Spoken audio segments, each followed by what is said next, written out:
Hola amigos, quisiera dedicar un programa más de esta serie para conocer a Dios, para preparar el año de la fe. Quisiera dedicar un programa más a el pecado original, sobre todo a las consecuencias del pecado original. Y es que realmente fue algo muy importante, decisivo para nuestra historia. ¿Cuáles fueron las consecuencias del pecado original? Fueron muchísimas y no puedo, lógicamente, en un solo programa referirme a todas ellas. Comencemos por una, quizá la más importante. El pecado original, en el fondo, se produce porque la serpiente, el enemigo, el demonio, consigue meter en el corazón del hombre y de la mujer la desconfianza hacia Dios. El hombre y la mujer que creían en un Dios amor que habían tocado con las manos, habían sido creados por él, estaba calentita la obra de la creación. Sin embargo, el hombre y la mujer llega un momento en que desconfían, se dejan convencer por la serpiente que piensa, que les dice, y ellos aceptan, que Dios es celoso de su poder y que Dios les tiene miedo, ¿no? Lo dice así el catecismo. La Escritura muestra las consecuencias dramáticas de esta primera desobediencia. Adán y Eva pierden inmediatamente la gracia de la santidad original. Tienen miedo del Dios de quien han concebido una falsa imagen, la de un Dios celoso de sus prerrogativas. Desde este primer pecado, concluye el catecismo, una verdadera invasión de pecado inunda el mundo. Primera consecuencia, el hombre ya no se fía de Dios. Esto va a tener realmente una larga historia. Hemos perdido la confianza en Dios. Y por eso, lo diré al final de este capítulo, la solución viene de la mano de confiar de nuevo en Dios. La solución viene de la mano de decir, Dios mío, me abandono en ti, Dios mío, confío en ti. El hombre no confía en Dios, el hombre quiere ser Dios, el hombre piensa que Dios le tiene miedo, y al final el hombre va a pagar las consecuencias de este alejamiento, de esta desconfianza de Dios. Una de esas consecuencias, fruto de la desconfianza, es la aparición del dolor, la aparición del sufrimiento. Es decir, bueno, el dolor es plural, el dolor es muy variado, ¿no? Bueno, hay dolor, hay sufrimiento en el cual el ser humano no tiene la culpa.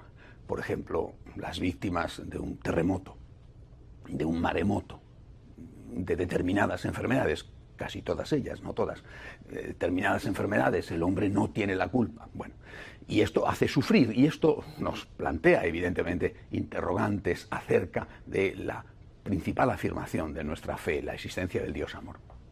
Pero, sinceramente, la mayor parte del sufrimiento del hombre está provocado por el otro hombre, es decir, por la consecuencia del pecado. Incluso cuando una persona sufre por algo natural, una enfermedad, por ejemplo, siendo terriblemente doloroso, es menos que cuando a ese sufrimiento le añades el agravante de la injusticia. Sufres, aún sufriendo, repito, mucho, no quiero minimizar el dolor, porque el dolor no puede ser jamás ni minimizado ni tomado como una cosa a la ligera. Pero incluso, aún sufriendo mucho, es peor cuando ese dolor viene como consecuencia de que otro te ha hecho daño. Los principales problemas que tenemos en la vida no son por causas naturales, sino son como consecuencia del pecado del hombre. Y si el pecado del hombre no existiera, y el pecado, lo acabo de leer en el catecismo, el pecado es el resultado de aquel primer pecado al cual se han ido añadiendo los pecados personales de toda la humanidad. Si el pecado no existiera, por ejemplo, no habría hambre en el mundo. No habría hambre, no habría guerras, no habría violencia, no habría injusticia. Es decir, eso no son cosas naturales, no son cosas que podemos decir, Señor, no entiendo por qué tú permites esto. Eso sí que se entiende bien y no tiene Dios nada que ver en este asunto. Es el misterio de cómo el hombre usa su libertad, esa libertad que es una de las características que le hacían semejante a Dios, usa su libertad contra el Dios que le ha dado la libertad y como consecuencia contra el prójimo, es decir, contra los hermanos suyos o contra la propia naturaleza. Por lo tanto, la desconfianza en Dios deja al hombre solo. El hombre voluntariamente corta su relación con el Señor y se queda solo. y quedándose solo es mucho más frágil a la tentación, al pecado. Eso es lo que buscaba la serpiente, que el hombre rompiera su vínculo con su protector, con aquel Señor que le había creado por amor, y ahora ya era fácilmente manipulable. Ahora ya sí, ella, el demonio, podía hacer con el hombre lo que quisiera. Y lo primero, efectivamente, la aparición del dolor y del sufrimiento. Inmediatamente aparece también otra consecuencia, la ruptura conyugal. No sé si se han fijado ustedes en cómo es el relato a propósito del pecado original, ¿no? O sea, yo quiero leerles un fragmento también del Catecismo. La armonía en la que se encontraban, se refiere a Adán y Eva, establecida gracias a la justicia original, queda destruida. El demonio de las facultades del alma sobre el cuerpo se quiebra. La unión entre el hombre y la mujer es sometida a tensiones. Sus relaciones estarán marcadas por el deseo y el dominio. Es el número 400 del Catecismo. Es decir, la serpiente convence a Eva. Eva convence a Adán. Los dos pecan. Bueno, cuando Dios le pregunta a Adán, Adán no dice, soy yo. Dice, ha sido esta. Es una figura, la verdad, poco elegante, ¿verdad? Es una figura de excusa que implica lleva en sí misma una ruptura de la confianza entre los esposos. En lugar de decir, he sido yo, Señor, perdóname, dice, no, yo no, ha sido esta. Esta fue la que me convenció. Y la mujer va a hacer lo mismo y ahora ya echa la culpa a la serpiente, ¿no? Si hubiera habido una tercera persona allí, no sé, la suegra o una vecina, ha sido esta. Bueno, no, la mujer echa la culpa a la serpiente. Ha sido esta, ha sido esta. Pero hay una ruptura entre los esposos. Es decir, esa ruptura que vemos palpada en el relato, expresada en el relato bíblico, esa ruptura, dice el Catecismo, que se manifiesta a través del poder renovado, fortalecido del instinto. Que existía el instinto, la atracción sexual, la atracción del hombre hacia la mujer, de la mujer hacia el hombre, y que esa atracción, como expliqué en su momento hace unos cuantos programas, era buena, era querida por Dios.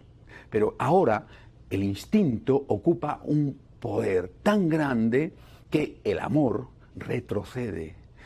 Dios ha creado al hombre y a la mujer, los ha creado hombre y mujer, y los ha creado para que se amen.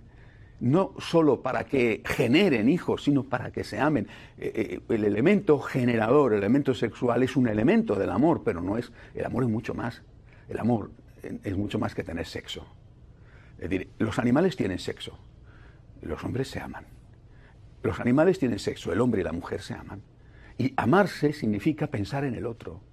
Amarse significa pensar en el bien del otro incluso antes que uno mismo. Yo cuando hago los cursillos prematrimoniales, o cuando los hacía en mi parroquia, siempre hacía una pregunta. ¿Por qué te quieres casar?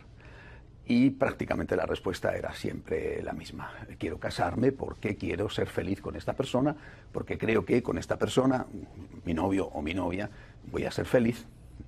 Casi nunca escuché decir, quiero casarme con esta persona, con mi novio o con mi novia, porque quiero hacerla feliz, porque quiero hacerle feliz, porque quiero contribuir a su felicidad. Muy pocas veces. Y eso es el amor verdadero. El amor verdadero no es yo te quiero a ti para que tú me hagas feliz. Y un elemento de esa supuesta felicidad va a ser las relaciones sexuales, que tienen que ser placenteras. Y ahí entramos en un capítulo en el cual ya empezamos a decir, y si no lo es, experimentemos, busquemos cosas nuevas, porque hay que darle, según dicen estúpidamente algunos, hay que darle siempre un ingrediente de novedad a la relación. Pero no, lo que hay que dar es un ingrediente de amor a la relación. Y amor, el amor verdadero, repito, es generosidad, es pensar en el otro. Y por lo tanto es también sacrificio, es salir de uno mismo. Esto es una de las consecuencias que rompe el pecado original. Es decir, debido al pecado original, nosotros, el hombre y la mujer, tienen una relación donde el amor, que debería de ser lo único, y el amor incluiría la relación sexual, se convierte en una cosa, en muchos casos, secundaria o que desaparece. Una consecuencia. Segunda consecuencia, las relaciones fraternales. las relaciones fraternales que se ponen de manifiesto en la Biblia a través del asesinato de Abel a manos de Caín. Caín mata a Abel. O sea, primero desconfianza entre los esposos, una desconfianza que se va a traducir en un imperio de los sentidos, un imperio del instinto y un retroceso de lo que es el verdadero amor. Pero luego, inmediatamente, la envidia entre los hermanos, no solamente los esposos, sino los hermanos. Y si entre los esposos la relación es una relación que por lo menos se oscurece, entre los hermanos es una relación que termina por convertirse, por supuesto no en todos los casos, pero termina por convertirse en una relación criminal. Y esa relación criminal está causada por la envidia. Entre los hermanos hay envidia, y entonces por envidia uno mata al otro. Un hermano mata a su hermano. Si esto lo quisiéramos expresar con una terminología más moderna, podríamos utilizar la frase de Hobbes, ¿no? El hombre es lobo para el hombre, por ejemplo. O aquella frase de Sartre cuando dice el infierno es mi prójimo. El hombre, ese hombre marcado por el pecado, que ha roto su relación con Dios, el hombre experimenta a su hermano como un peligro. Experimenta a su hermano no como un hermano, sino como un lobo. Como un lobo que va a darte una dentellada si es más fuerte que tú. Pero es que tú vas a hacer lo mismo si eres más fuerte que él. No es que tú eres un manso cordero y él es un lobo. Es una lucha de lobos. Es una lucha de tiburones, donde el pez grande se va a comer al chico, y donde tú te has comido a un pez más chico que tú, pero te va a venir otro que es más grande que tú y te va a comer a ti. Es decir, el mundo se convierte en una jungla, en una lucha por el poder. Entre hermanos la relación es de envidia, la relación es de competencia, la relación es de infierno.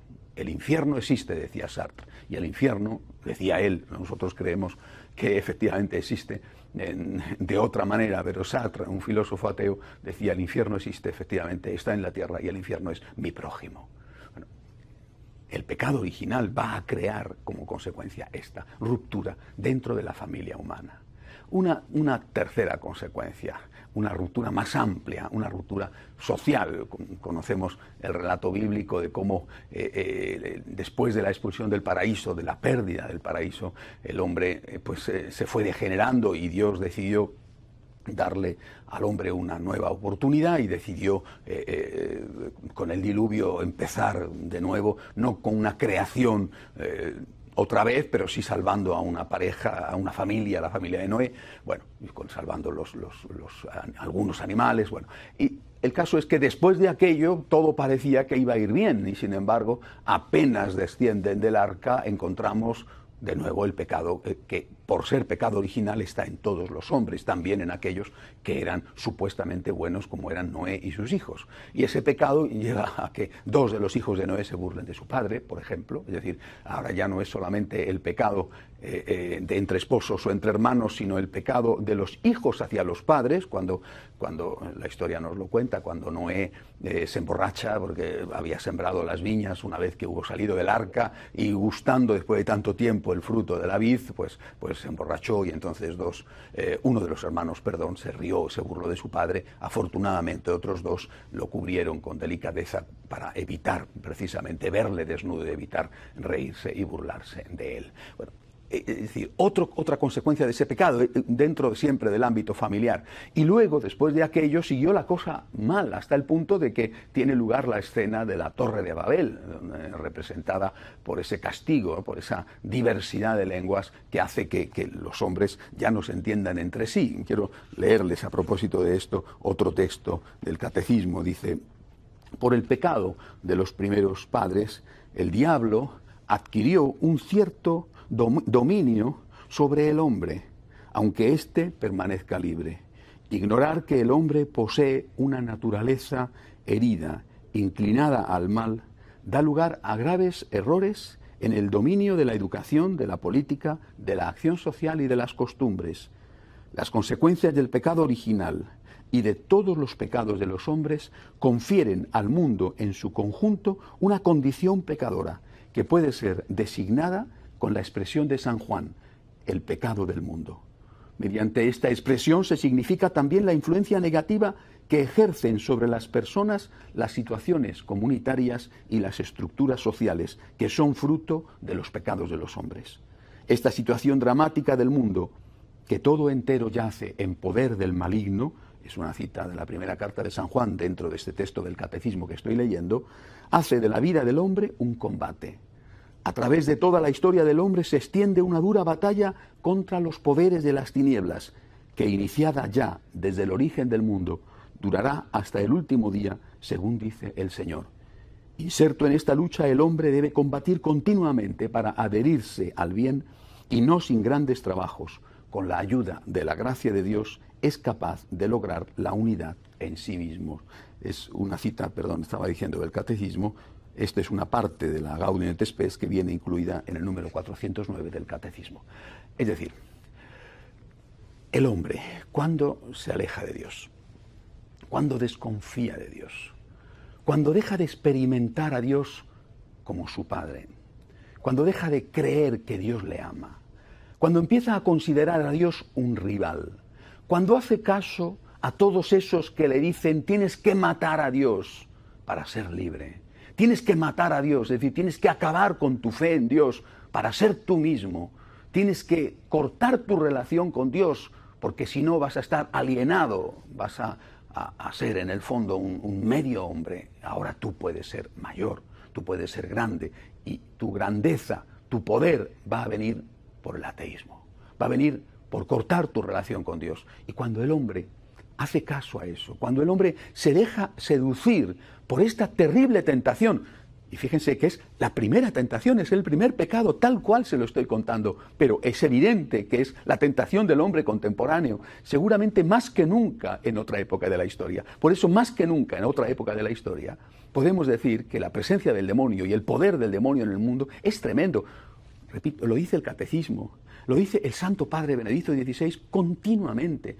El poder del mal es tremendo. Y es tremendo porque el hombre está profundamente lleno de soberbia. Y porque el hombre ha desconfiado y desconfía de Dios. Y porque el hombre ya no ve a Dios como el amigo, sino que ve a Dios como el rival, como aquel que tiene que desaparecer para poder emerger con todo su poder el hombre. Esta es la tesis de Nietzsche, la tesis del superhombre, y esto fue el alimento ideológico de Hitler, por ejemplo. Es decir, de la gran raza aria que tiene que estar por encima de todas las demás razas, que desencadenó una de las peores catástrofes que el hombre ha causado, la Segunda Guerra Mundial.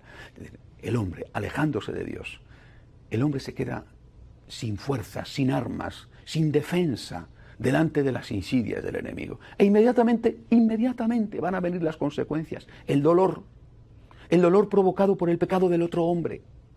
La ruptura en el matrimonio, es decir, el experimentar la relación sexual no como una cosa que forma parte de un designio de amor, sino experimentar la relación sexual desde la perspectiva de la violencia o desde la perspectiva del poder, desde la perspectiva del placer y no desde la perspectiva de la entrega. Experimentar la relación familiar, la relación hombre-mujer, la relación hermano-hermano, la relación hijo-padre o padre-hijo, desde la perspectiva del poder, de la perspectiva del miedo, de que el hombre va a intentar sojuzgar a la mujer va a intentar sojuzgar al hombre, la lucha de sexos introducida, la lucha de clases dentro de las relaciones hombre-mujer, que es lo que algunos han pretendido, otros han conseguido y otros han denunciado. Esto es consecuencia de aquel primer pecado, y repito, lo vemos explícitamente contado en esa escena en la cual Adán se excusa ante Dios y le echa la culpa a Eva. La relación entre hermanos dentro de esta relación familiar que implica, que uno mata al otro. Nada menos, que el primer crimen es entre hermanos y se produce por envidia. Y eso, corregido y aumentado, nos lleva a esta situación que estamos viviendo hoy, en la cual la desconfianza hacia Dios genera inevitablemente una desconfianza entre nosotros. Ahora, el hombre es peligroso para el hombre. Dicen con razón que el lugar más peligroso para el ser humano hoy en día es el vientre de su madre, porque efectivamente allí es donde mueren de forma provocada la mayor parte de los seres humanos, repito, que mueren de forma provocada, no los que mueren lógicamente de forma natural. Y esto es el extremo, el colmo. El hombre se convierte en un peligro para el hombre, en un lobo para el hombre. El hombre se convierte en un infierno para el hombre. ¿Por qué? Porque el hombre se ha alejado de Dios, el hombre ha olvidado esas leyes naturales que Dios le había dado.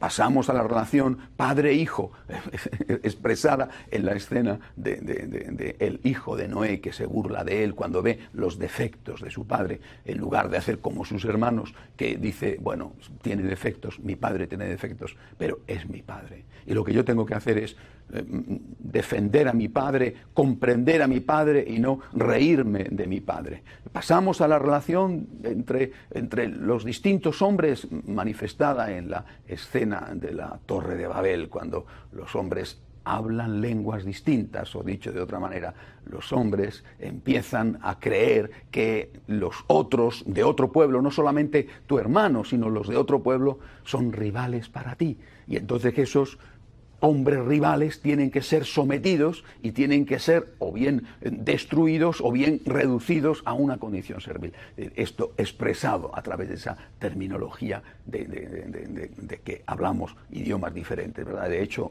todavía hoy los idiomas siguen siendo una fuente de división, una fuente incluso muchas veces de desconfianza entre los hombres, porque no entendemos lo que el otro dice y porque sospechamos de que lo que está diciendo es una burla o un engaño para nosotros. Bien, todo esto, repito, tiene su origen en ese primer pecado. Pero todo esto, no hay que olvidarlo, se puede solucionar.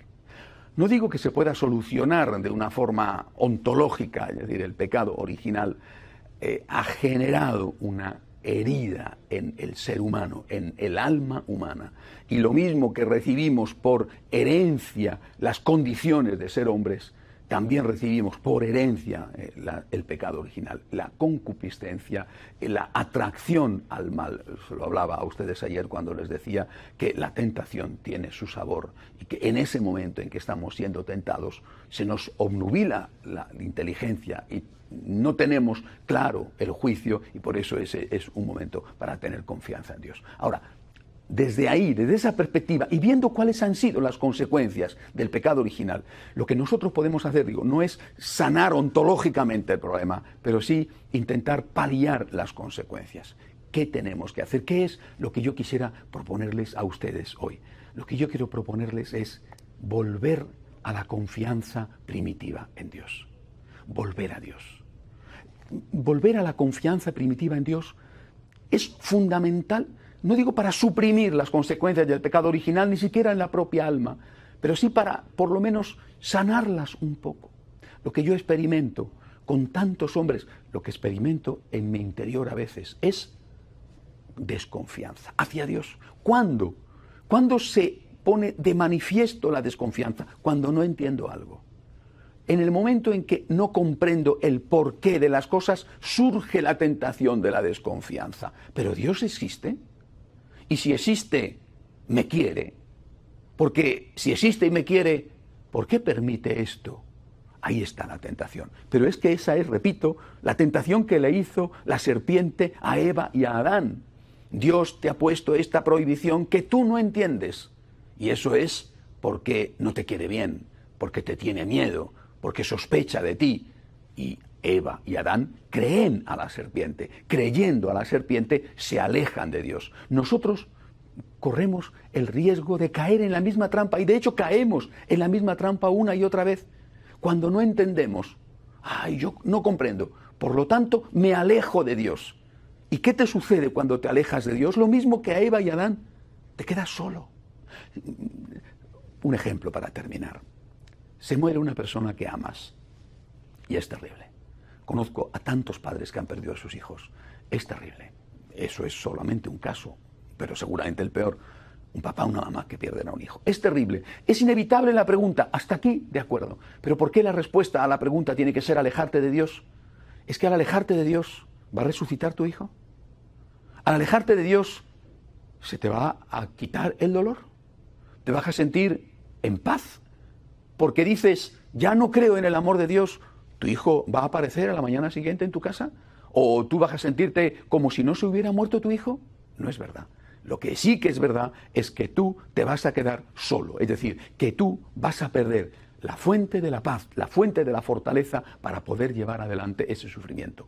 Por eso, dado que las consecuencias del pecado original son terribles, intentemos paliarlas, volviendo lo más posible al estado original. Dios mío, yo confío en ti. Y confío en ti justo, y te lo digo justo, cuando tengo motivos para dudar. Ese es el momento de la confianza. No cuando todo va bien, sino cuando tengo motivos para decir, ¿dónde estás, Señor? Y en ese momento añado, Señor, Dios mío, yo confío en ti. Hasta la semana que viene, si Dios quiere.